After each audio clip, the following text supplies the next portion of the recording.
Hello friends, നാളത്തെ ചെമ്പനീർ പൂവിൻ്റെ കഥ നമുക്കൊന്ന് നോക്കട്ടോ. റിവ്യൂ ആണേ.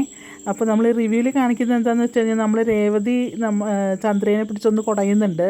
അപ്പോൾ ചന്ദ്രയാകെ പേടിച്ചിരിക്കുകയായിരുന്നു. രേവതി എന്തെങ്കിലുമൊക്കെ പോയി സച്ചിയോടൊക്കെ പറഞ്ഞ് സച്ചി ബഹളം ഉണ്ടാക്കുമോ എന്നുള്ളൊക്കെ ഒരു പേടി ഉണ്ടായിരുന്നു. അപ്പോൾ അതൊന്നും ഉണ്ടായില്ല. അപ്പോൾ ചന്ദ്രയോട് രേവതി പറയുന്നുണ്ട്, ഞാൻ എൻ്റെ വീട്, നിങ്ങൾ എൻ്റെ വീട്ടുകാരെ എങ്ങനെ കാണുന്നത് എനിക്ക് നന്നായിട്ട് അറിയാം, പക്ഷേ ഞാൻ ഈ വീടിനെ എങ്ങനെ കാണുന്നത്, ഇവിടുത്തെ ആളുകളെ എങ്ങനെയാണ് കാണുന്നതെന്നുള്ളത് നിങ്ങൾക്ക് അറിയാഞ്ഞിട്ടാണ്. ഞാൻ വളരെ അഭിമാനത്തോടു കൂടി കാണുന്നതാണ് എൻ്റെ വീട്ടിലെ, ബഹുമാനത്തോടു കൂടി കാണുന്നതാണ് ഇവിടെ ഉള്ളവരെ. അമ്മ പേടിക്കണ്ട, ഞാനൊന്നും പറഞ്ഞിട്ടില്ല, ഇവിടെ കലഹം ഉണ്ടാക്കാൻ ഞാൻ ഒരിക്കലും നോക്കിയിട്ടില്ല എന്നൊക്കെ പറയുകയാണ്. അപ്പോൾ അങ്ങനെ പറഞ്ഞു കഴിഞ്ഞപ്പോൾ ചന്ദ്ര അയ്യേന്നായി പോയി നിൽക്കുകയാണ്. കാരണം ഇതൊന്നല്ല ചന്ദ്ര പ്രതീക്ഷിച്ചത്. അപ്പോൾ ചന്ദ്രയ്ക്ക് ഇപ്പോഴും നമ്മുടെ രേവതിയെ മനസ്സിലായിട്ടില്ല. അപ്പോൾ അങ്ങനെ നിൽക്കുന്ന സമയത്ത് തന്നെ പിറ്റേ ദിവസം നോക്കുമ്പോൾ വെഡ്ഡിങ് ആനിവേഴ്സറിയാണ്. വെഡ്ഡിങ് ആനിവേഴ്സറിക്ക് നമ്മുടെ രേവതി എന്നിട്ട് ഇങ്ങനെ പ്രാർത്ഥിക്കുകയാണ്. വെഡ്ഡിങ് ആനിവേഴ്സറി അപ്പോഴേക്കും സച്ചി വരുന്നുണ്ട്. സച്ചി പുതിയ ഷർട്ടൊക്കെ ഇട്ടിട്ടാണ് നിൽക്കുന്നത്. അപ്പോൾ സച്ചി വരുമ്പോൾ സച്ചിനെ വിളിച്ചു കൊണ്ട് പ്രാർത്ഥിക്കാൻ പറയുകയാണ്. അപ്പോൾ സച്ചി അവിടെ നിന്ന് പ്രാർത്ഥിക്കുന്നുണ്ട്. പ്രാർത്ഥിച്ചിട്ട് പിന്നെ ഒക്കെ കഴിഞ്ഞ് പിന്നെ നമ്മുടെ അച്ചമ്മയും വരുന്നുണ്ട്. അച്ചമ്മയും ഇവരുടെ വെഡ്ഡിങ് ആനിവേഴ്സറി അറിഞ്ഞിട്ടാണ് തോന്നുന്നുണ്ട് വരുന്നത് കേട്ടോ. അച്ചമ്മയും വരുന്നുണ്ട്.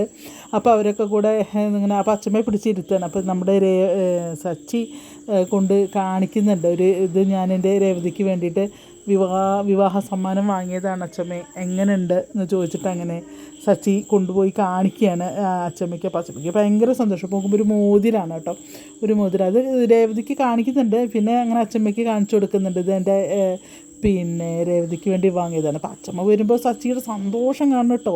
അച്ചമ്മേന്ന് പോയി ഓടിപ്പോയി. കാരണം മറ്റുള്ള പേരക്കുട്ടികൾക്ക് സ്നേഹം ഉണ്ടെങ്കിലും ഇവൻ അച്ചമ്മയുടെ അടുത്ത് കടന്ന് വളർന്നത് കൊണ്ട് അച്ചമ്മയെ കാണുമ്പോൾ ഭയങ്കര സ്നേഹമാണ് കേട്ടോ.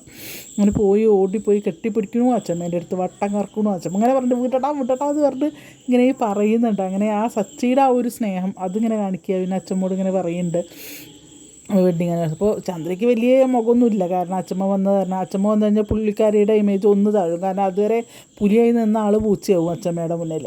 അപ്പോൾ എന്നിട്ടിങ്ങനെ കാണിക്കുമ്പോൾ ഭയങ്കര സന്തോഷമാണ്. അപ്പോൾ അച്ചമ്മ പറയും, നീ അവളുടെ കയ്യിൽ അത് ഇട്ട് കൊടുക്കടാ അങ്ങനെ പറയുന്നത്. അങ്ങനെ സച്ചി നമ്മുടെ രേവതിയുടെ കയ്യിൽ മോതിരം ഇട്ട് കൊടുക്കണം. അത് കണ്ടിട്ട് മറ്റുള്ളവർക്ക് ഇതിൽ എന്താ വെച്ചാൽ ഈ ശ്രീകാന്ത് പക്ഷേ നല്ല രണ്ട് ക്യാരക്ടർ, കാരണം അവർക്ക് അസൂയും കുശുമ്പോ ഒന്നുമില്ല, ഭയങ്കര സ്നേഹം. രേവതിയും സച്ചി എന്ത് ചെയ്താലും അവർക്ക് സന്തോഷമാണ്. അപ്പോൾ അവർക്ക് മാത്രമേ ഉള്ളൂ ഈ സന്തോഷം. ബാക്കി മൂന്നെണ്ണം ത്രിമൂർത്തികളുടെ മുഖത്ത് ഒരു സന്തോഷമില്ല, ഒരു തരം അസൂയ കുശുമ്പോ ഒക്കെ കൂടി കലർന്നൊരു ഭാവമാണ് കേട്ടോ. അപ്പോൾ പക്ഷെ അച്ഛമ്മ അവരാരും മൈൻഡ് ചെയ്യണില്ല. അങ്ങനെ അവസാനം സന്തോഷമായിട്ട് നമ്മളെ ചന്ദ്ര നമ്മുടെ രേവതിയുടെ കവിളത്ത് ഒരു ഉമ്മയൊക്കെ കൊടുക്കുന്നത് കാണാണ്ട്. അതെന്താ സംഭവം എന്ന് മനസ്സിലാവുന്നില്ല. ഇനി അച്ചമ്മയുടെ നിർബന്ധത്തിൽ അല്ലെങ്കിൽ അച്ചമ്മയെ പേടിച്ചുകൊണ്ട് ചെയ്യുകയാണോ ഒന്നും അറിയില്ല. എന്തായാലും ഒരു ഉമ്മയൊക്കെ കൊടുക്കുന്നത് കാണാണ്ട്. അപ്പോൾ നാളത്തെ നമ്മളുടെ ചെമ്പനീർ പൂവ് നല്ല അടിപൊളി കഥയാണ് വരുന്നത് കേട്ടോ. അപ്പോൾ ആരും മിസ് ചെയ്യാണ്ട് കാണുക. അതുപോലെ എൻ്റെ റിവ്യൂ നിങ്ങൾക്ക് ഇഷ്ടപ്പെടുകയാണെങ്കിൽ നിങ്ങളൊന്ന് ലൈക്ക് ചെയ്തൊന്ന് സബ്സ്ക്രൈബ് ചെയ്ത് ബെല്ലൈക്കണൊക്കെ അമർത്തി ഒന്ന് നമ്മളെ സപ്പോർട്ട് ചെയ്യാം.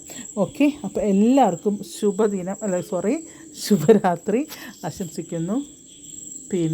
Thank you.